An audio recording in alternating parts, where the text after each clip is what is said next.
مال کر دی. کہنے لگا ظلمت کو ان کے نور نے کافور کر دیا، جس پر پڑی نظر اسے بھی نور کر دیا. رسول پاک علیہ السلام کے دست خیر میں وہ برکات تھیں. حضور حسن کی دو قسمیں ہوتی ہیں.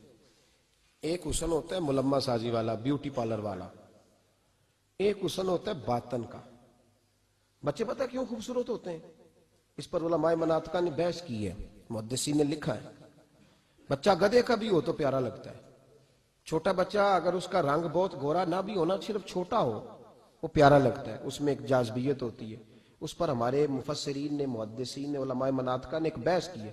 وہ کہتے ہیں اصل بات یہ ہے کہ بچے جھوٹ نہیں بولتے، بددیانتی نہیں کرتے، دھوکہ نہیں کرتے. یہ جو اندر کی عیاریاں ہوتی ہیں نا، چہرہ بھی خطرناک کر دیتی ہیں. اور جب اندر حسن ہوتا ہے تو باہر بھی حسن ہی ہوتا ہے. بچے میں کوئی مکاری عیاری نہیں ہوتی، فساد نہیں ہوتا، نیت میں فطور نہیں ہوتا، کسی کو لوٹنے کا ارادہ نہیں، کسی کو شیشے میں اتارنے کا پروگرام نہیں بتاتا. بچہ چرب زبان نہیں ہوتا، اس کو طریقہ نہیں ہوتا، وہ لوگوں کو قائل کرنے کے ہر وقت دوڑتا نہیں، الٹی سیدھی گیمیں نہیں چلاتا. کیونکہ اندر حسن ہوتا ہے تو وہ حسن اس کے چہرے پر معصومیت بن کے آتا ہے. سمجھ آ رہی ہے میری بات کی؟ اس کی دلیل میرے رسول پاک علیہ السلام نے بخاری میں فرمایا اللہ کا ولی وہ ہے جس کا چہرہ دیکھو تو اللہ یاد آ جائے.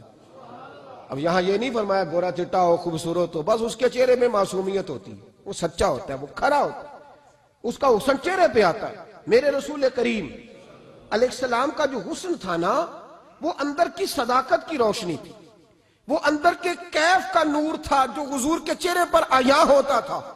اس لیے نبی پاک کا چہرہ جو تھا وہ آنکھیں چدھیاتا نہیں تھا، بلکہ آنکھوں کو اچھا لگتا تھا. شاہ عبد الرحیم صاحب محدث دہلوی، شاہ ولی اللہ صاحب کے والد ہیں، اور ہمارے بر صغیر پاک و ہند میں جتنے بھی مسالک ہیں یہ سارے شاہ ولی اللہ صاحب کے شاگرد بنتے ہیں. وہ کہتے ہیں میرے ابا جی نے خواب دیکھا اور خواب میں انہیں رسول اللہ کا دیدار نصیب ہوا.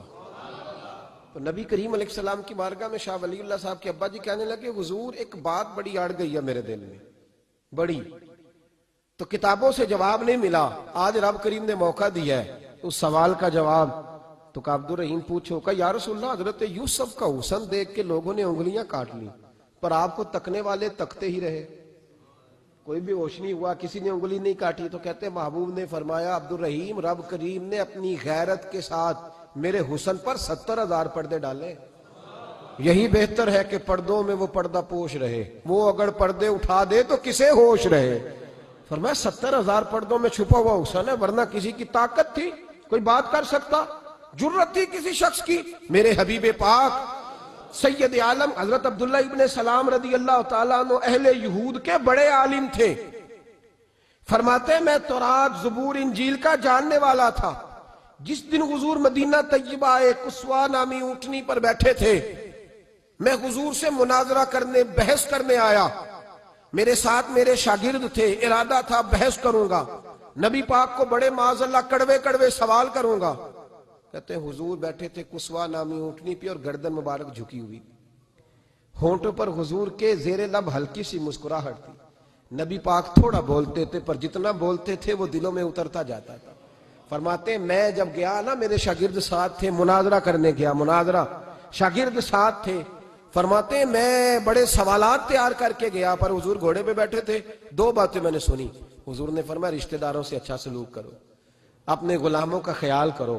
کہتے ہیں وہ شاگرد مجھے دھکے دینے لگے، کہنے لگے چلو استاد جی آگے ہو، کرو سوال، چلو نا آگے بڑھو نا آگے. یہ کئی دفعہ نعرے لگانے والے بھی مروا دیتے ہیں نا، چلو نا چلو آگے، چلو بڑھو آگے، کرو بات، آؤ نا. کہتے ہیں میں ذرا آگے بڑھا، دھکا دیا انہوں نے. فرماتے میں آگے بڑھا اور میں نے قریب محبوب کے قریب جا کے کہا حضور مجھے کلمہ پڑھا دے، میں مسلمان ہونے آیا. یعنی عام آدمی تو قائل ہو جاتا ہے، عالم اور تورات، زبور، انجیل کا جاننے والا، حضور کلمہ پڑھائیں. کہتے ہیں میں واپس آیا نا کلمہ پڑھ کے، تو شاگرد کہنے لگے استاد جی آپ تو مناظرہ کرنے آئے تھے، یہ کیا ہوا؟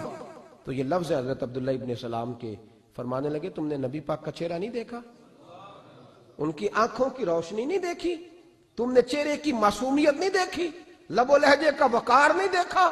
کتنے دنوں کے تھکے ماندے آج وہ مدینے پہنچے، پر ان کے لب و لہجے میں کوئی اکتاہٹ، کوئی تھکاوٹ، کوئی لفظوں میں جھول تم نے دیکھا ہے؟ فرمانے لگے جس کا اس طرح کا چہرہ ہوتا ہے وہ جھوٹا نہیں سچا ہوا کرتا ہے.